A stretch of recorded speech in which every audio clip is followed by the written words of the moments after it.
Bismillahirrahmanirrahim. Assalamualaikum warahmatullahi wabarakatuh. Alhamdulillahirabbil alamin. Wassalatu wassalamu ala asyrofil anbiya'i wal mursalin sayyidina maulana Muhammadin wa ala alihi wa ashabihi ajmain. Alhamdulillahirabbil alamin. Yang ulun hormati seluruh jamaah sholat Zuhur Masjid Ashifa Rumah Sakit Ulin Banjarmasin. Alhamdulillah saat ini kita ketemu di majelis yang mulia ini yang merupakan taman-taman surga. Jadi kalau Bapak Ibu di sini ini sebenarnya sedang di taman surga. Jadi mudah-mudahan kerasan ya. Alhamdulillah hari ini ulun ditugaskan 7 menit memberikan sesuatu yang mungkin berguna bagi kita semua. Dan mudah-mudahan setelah keluar dari masjid ini perasaannya menjadi bahagia. Karena kita ini adalah calon-calon penghuni surga. Bapak-Ibu sekalian, pagi ini siang ini ya, seperti yang Mas Lutfi sampaikan, judulnya itu adalah simpel aja.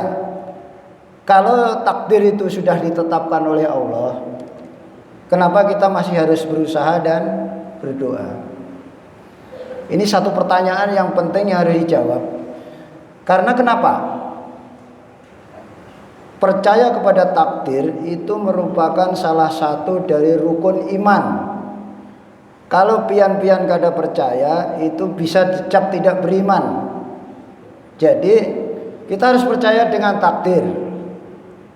Pertanyaannya, karena ini cuma 7 menit ya, jadi cepat aja. 1. Takdir itu apa? Yang jelas, takdir itu ketentuan dari Allah. Jadi itu ketetapan dari Allah yang sudah ditetapkan bahkan 50.000 tahun sebelum penciptaan langit dan bumi. Semua sudah dicatat oleh Allah.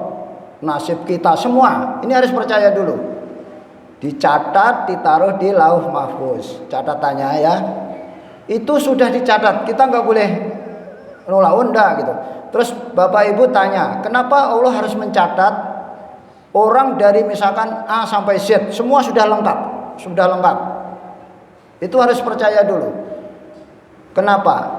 Akan aneh kalau misalkan Bapak Ibu ya, Tuhan itu tidak tahu nasib kita. Misalkan nih Mas Lutfi nih, Tuhan ditanya, Tuhan, Mas Lutfi itu matinya umur berapa misalkan? Oh saya nggak tahu, kan lucu. Karena Allah tuh maha kuasa dan maha berkehendak. Jadi nggak ada yang bisa melawan Tuhan. Dalam ini adalah Allah. Jadi jelas takdir itu menunjukkan apa? Kekuasaan Allah yang mutlak, mutlak luar biasa. Oke.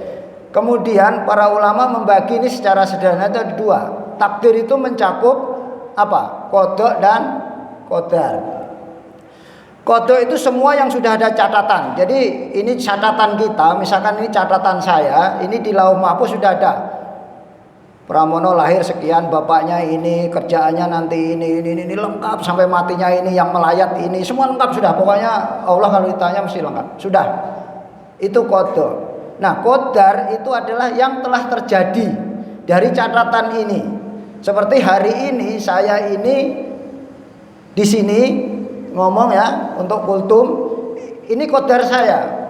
Qadar saya. Saya hari ini jadi PNS, sudah terjadi, itu qadar. Nah, yang belum terjadi kan banyak nih. Kapan saya meninggal? Setelah saya pensiun tuh ngapain?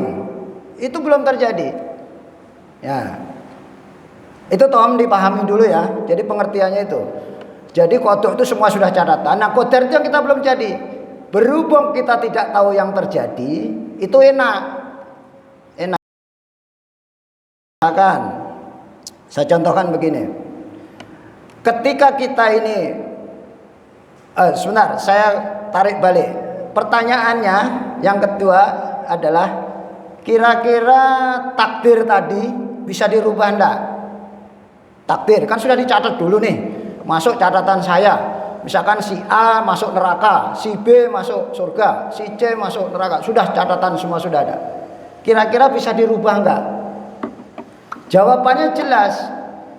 Bisa. Kalau yang merubah adalah Allah. Itu sudah jelas. Jadi takdir itu bisa dirubah oleh Allah. Kalau Allah sudah berkehendak, itu kan tinggal kun fayakun. Apapun bisa terjadi. Nah itu tolong dipahami. Jadi jangan sampai, oh ini takdir sudah ditulis, kemudian gak bisa berubah. Siapa yang ngomong? Tidak ada hal yang mustahil bagi kekuasaan Allah. Itu catatannya. Nah, oke ya, sudah. Yang pertama tadi takdir, qada dan qadar itu masuk. Kemudian yang kedua, apakah takdir bisa dirubah? Bisa. Bisa. Terus yang terakhir, yang paling penting, bagaimana kita menyikapi takdir yang sudah ditentukan kita? Taruhlah saya ini misalkan ditakdir masuk neraka misalkan, atau si B masuk. Oke, itu urusan Allah sudah. Jadi mensikapinya gampang Bapak Ibu sekalian. Saya sadar dari penjelasan Buya Yahya.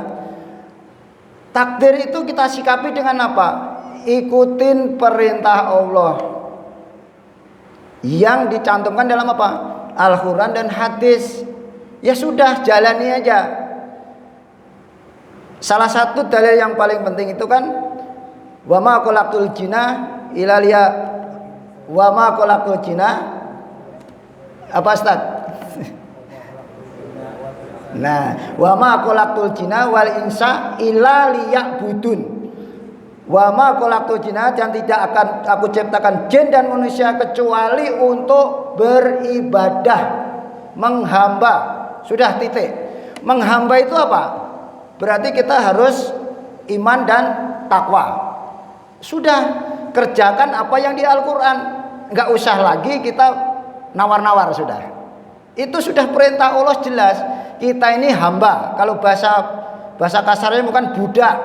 Ya, hamba. Apapun ya harus nurut. Kalau kita budak itu ya nurut.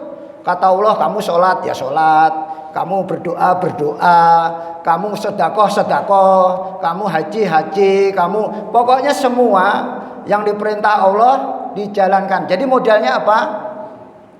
Takwa dan tawakal. Takwa itu secara umum definisinya supaya kita sama ya, supaya nggak terjadi perdebatan, adalah takwa itu adalah menjalankan semua perintah Allah, menjauhi semua larangan. Dah itu. Nah, kemudian Bapak Ibu sekalian, jadi jelas ya sudah ya tadi bahwa apa yang kita kerjakan itu mensikapi takdir itu harus dengan petunjuk dari Allah tadi. Ikutin Al-Quran dan hadis. Oke. Sekarang sebagai penutup saya ingin cerita sebentar supaya lengkap ya, lebih lengkap.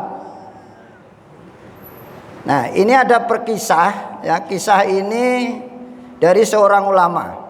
Ya ini. Dan sebenarnya ini agak kedaluarsa karena kisah ini sebenarnya pernah disampaikan oleh di sini juga. Kebetulan yang menyampaikan waktu itu Pak Hakim. Pak Hakim menyampaikan cerita dan itu saya catat di otak saya tuh memang luar biasa. Jadi ceritanya gini, ini ada kisah ulama yang taat beribadah, namanya Syekh Abdul Aziz Ad-Dabbagh. Jadi nama ulama ini adalah Syekh Abdul Aziz Ad-Dabbagh. Ini beliau taat beribadah, tetapi di Lauh Mahfuz itu terdaftar sebagai orang yang masuk neraka. Bayangkan, beliau ini diberitahu malaikat bahwa termasuk di dalam daftar masuk neraka. Itu disampaikan oleh malaikat. Ulama misalkan, Anda itu terdaftar sebagai penghuni neraka. Oke ya. Kemudian malaikat merasa kasihan. Kemudian memberitahu bahwa Abdul Aziz tadi, ulama tadi adalah penghuni neraka. Oke. Kemudian apa yang dilakukan? Abdul Aziz menjawab, wahai malaikat surga dan neraka, wahai malaikat, surga dan neraka itu bukan urusanku. Itu urusan Allah Subhanahu wa taala. Tugasku hanya satu, beribadah. Nah, jelas ya. Jadi dalam menyikapi takdir ini kita benar-benar cuma satu. Kita sebagai hamba Allah, kita tugasnya hanya beribadah. Enggak mau tahu mau masuk neraka, surga itu bukan urusan kita. Itu urusan Allah Subhanahu wa taala. Nah, ending ceritanya setelah beberapa lama malaikat datang lagi, kemudian memberitahu ulama tadi, Abdul Aziz tadi. Nah, sekarang catatan di Lauh Mahfuz berubah bahwa pian sekarang sudah tercatat sebagai penghuni surga. Nah, itu jelas menunjukkan dari riwayat ini bahwa catatan di sana itu bisa dirubah, Bapak sekalian, dengan komitmen bahwa kita ini apa? Sebagai hamba Allah beribadah sesuai dengan petunjuk Allah. Kerjakan aja apa yang sesuai dengan Al-Quran dan hadis, insya Allah selamat, karena itu jaminan janji Allah, tidak ada yang lain. Itu jelas. Kalau sampean merasa ragu-ragu itu meragukan Allah berarti. Ketika kita takwa ya beres sudah. Nah, itu suatu cerita. Itu menjawab secara syariat. Tapi hari ini saya nggak ngomong secara hakikat ya, karena itu kalau secara hakikat itu adalah kisahnya Nabi Musa dengan Nabi Adam. Nah, itu menjawab takdir sesuai dengan hakikat. Tapi yang jelas Bapak Ibu sekalian, takdir itu pertama bisa dirubah. Merubahnya gimana? Cukup Bapak Ibu sekalian kerjakan apa yang kita sebagai hamba Allah. Satu aja, nggak usah mikir surga neraka. Kita cukup mencari ridho Allah, pasti dijamin selamat. Sekarang begini Bapak sekalian, mungkin dari bapak-bapak ibu itu kan mesti masih berpikir nih, apakah kita nanti mampir neraka atau enggak dan sebagainya ya. Saya cuma memberi ilustrasi begini. Ada orang kafir 70 tahun dengan mengucap syahadat la ilaha illallah Muhammadar Rasulullah, semua dosa diampuni. Bayangkan 70 tahun kafir, langsung hapus. Artinya apa? Allah tuh maha pengasih, maha pengampun, maha penyayang, luar biasa Bapak sekalian. Terus sekarang Bapak Ibu tiap hari ini berdoa dan tobat. Kita kumpul di sini, ya Allah ampuni, astagfirullah, astagfirullah. Yakin Allah itu mengampuni, ya terhapus sudah. Kalau sampean ragu-ragu itu berarti diwaswas setan. Nah, kalau diwaswas setan jangan ngajak saya ya. Itu nggak sopan ngajak saya kalau was-was itu. Karena kita yakin Bapak sekalian Allah tuh Ghafur. Jadi artinya apa? Pasti orang kafir aja 70 tahun sekali syahadat diampuni semua. Apalagi kita orang Islam. Nah, ini mohon Bapak Ibu sekalian kita sama-sama berusaha. Yang penting sekali lagi menjalani takdir itu adalah dengan sebagai hamba Allah yang baik. Saya kira itu. Jadi jangan risau. Terus sampean tanya, kalau sudah pokoknya ikuti Al-Quran dan hadis. Terus sampean tanya, berarti kalau digoda setan, saya mau tanya, setan itu bisa menggoda kita itu karena apa? Karena izin Allah. Wong setan aja mau menggoda manusia izin dulu. Ya Allah saya mau menggoda. Iya boleh cara Allah. Baru bisa menggoda. Kalau nggak diberi kekuatan Allah, nggak akan bisa menggoda. Nah, Bapak Ibu, jadi sekarang supaya sampean kita semua semangat ya dalam beragama, yakinkan bahwa dengan ibadah janji Allah itu pasti nyata, pasti nyata. Setiap kebaikan akan dibalas, setiap keburukan akan dibalas. Orang yang baik itu bukan orang yang tidak pernah berbuat salah, tetapi orang yang menyadari kesalahan kemudian tobat. Daripada orang berbuat baik kemudian ujub, itu lebih buruk. Karena akan hapus amal kita. Jadi Bapak Ibu sekalian, kita sama-sama mudah-mudahan selalu dilindungi Allah, diberi hidayah ya. Allahumma faqihna fiddin, Allahumma faqihna fiddin, Allahumma faqihna fiddin. Saya akhiri dengan ucapan Assalamualaikum warahmatullahi wabarakatuh.